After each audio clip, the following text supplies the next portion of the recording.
ஒரு கட்சிக்காரனுக்கு ஃபோன் பண்ண தான் செய்வாங்க. சின்ன சின்ன தப்பு, சார் ஏதோ பண்றான் சார்.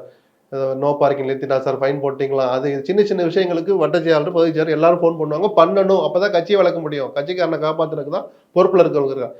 இந்த தப்புக்கு யாராவது துணை போவாங்களா? போகலாமா? எஃப்ஐஆர் எழுதுனதுலயே முதல் தப்பு ஆரம்பிக்குது. தார்மீக பொறுப்பு முதலமைச்சருக்கு தான். அவர் மறுக்கவே முடியாது.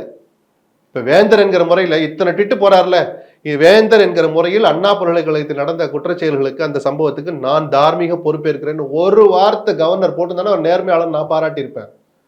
அதிகாரத்தை சுவைக்க மட்டும் தெரியுது இல்ல, வேந்தர்களை கூப்பிட்டு வச்சு, துணை வேந்தர்களை கூப்பிட்டு வச்சு, வேந்தர்ங்கிற முறையில் எத்தனை மீட்டிங் நடத்துனீங்க? ஊட்டியில இங்க அங்க போற இடங்கள்ல எல்லாம். சோ அந்த அதிகாரம் மட்டும் வேணும். ஆனா அந்த கேம்பஸ் நடந்த அவர் ஒதுக்குவார.